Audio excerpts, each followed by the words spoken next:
Praise the Lord. கர்த்தரும் இரட்சகருமாகிய இயேசு கிறிஸ்துவின் இனிய நாமத்தினாலே உங்கள் அனைவருக்கும் என் அன்பின் வாழ்த்துக்கள். இந்த புதிய நாளை காண செய்த தேவனுக்கு ஸ்தோத்திரம் உண்டாவதாக. இந்த நாள் உங்கள் ஒவ்வொருவருக்கும் நன்மையாய் ஆசீர்வாதமாய் இருக்க கர்த்தர் கிருபை செய்வாராக.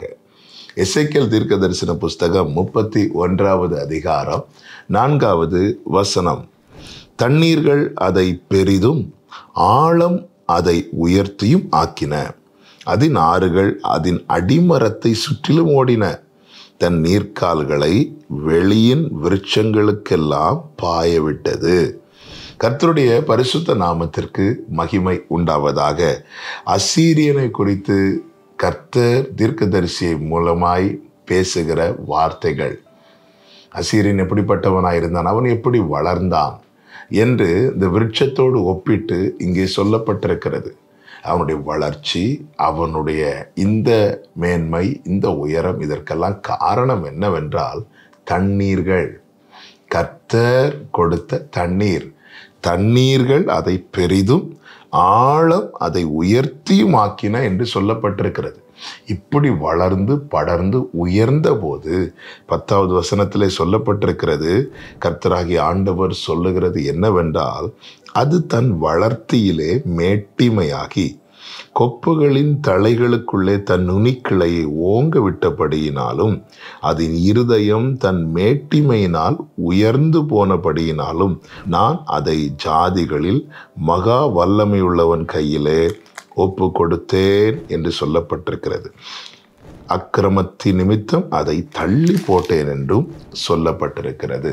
இந்த நாளில் என்னை கேட்டுக்கொண்டிருக்கிற அன்பு சகோதரா சகோதரி, நாம் வளர்ந்தது தானாக அல்ல, அவராலே. அவர் நமக்கு வேண்டிய நன்மையும் கிருபையும் தொடர பண்ணுகிறதினால் நாம் வளருகிறோம், நாம் நிற்கிறோம், நாம் வாழ்கிறோம், நாம் ஆசீர்வதிக்கப்படுகிறோம்.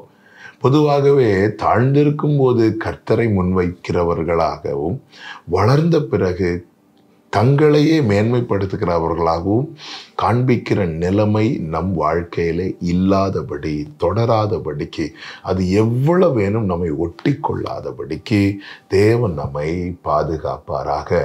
இங்கே தண்ணீரினால் ஓங்கி வளர்ந்த பிறகு அது தண்ணீரையும் அதை சுற்றி பாராட்டப்பட்ட, அதாவது ஆறுகள், தண்ணீர், அது ஆழம், அவ்வளவு தண்ணீர் அந்த மரத்தை, அந்த விருட்சத்தை சுற்றி இருக்க அதனாலே வளர்ந்திருக்கிறோம் என்பதை அது கொஞ்சமும் நினைக்காமல் தன்னுடைய வளர்த்தியினாலே அது மேட்டிமை உள்ளதானதான். இது கர்த்தருக்கு அருவருப்பானது. மேட்டிமையான கண் கர்த்தருக்கு அருவருப்பானது. அதனால கர்த்தர் ஒப்பு கொடுக்க சத்துருக்கள் அதை வெட்டி போட்டார்கள் என்று வேதம் சொல்லுகிறது.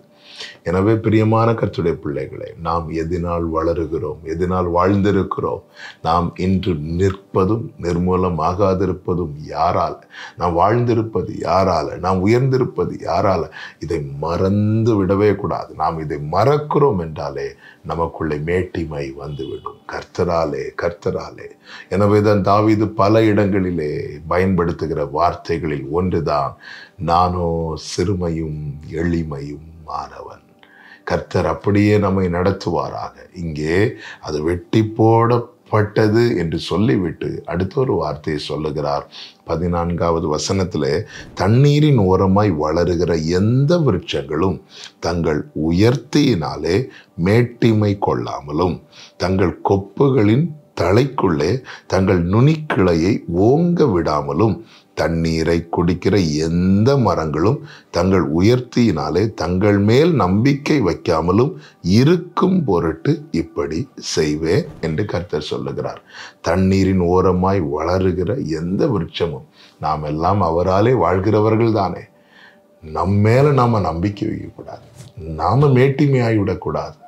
இதை கர்த்தர் உணர்த்துகிறார். அன்று ஓங்கி வளர்ந்த அசீரியன், அவன் தன் வளர்த்தியினாலே மேட்டுமையானான், நான் வெட்டி போட்டேன். இன்று அவருடைய தயவினாலே வளருகிற நம் ஒவ்வொருவருமே எவ்விதத்திலும் மேட்டிமையாகாமல் நம்மேல் நம்பிக்கை வைக்காமல் கர்த்தர் மேல் நம்பிக்கை வைத்து வாழ்ந்திருக்கும்படிக்கு கர்த்தர் இந்த நாளில் இதை உணர்த்துகிறார், எச்சரிக்கிறார். கர்த்தர் நம்மை ஆசீர்வதிப்பாராக. ஜெபிக்கலாமா? எங்கள் நல்ல தகப்பனே, எங்கள் தகுதியே உம்முடைய தயவுதானப்பா. உங்க தயவினால் மாத்திரமே நிற்கிறோம், வாழ்கிறோம், வளருகிறோம். இது நாங்கள் ஒருபோதும் மறந்து மேட்டிமை உள்ளவர்களாய் மாறாதபடிக்கு கர்த்தர் எங்களை காப்பீராக. இயேசுவின் நாமத்தில் பிதாவே, ஆமென்.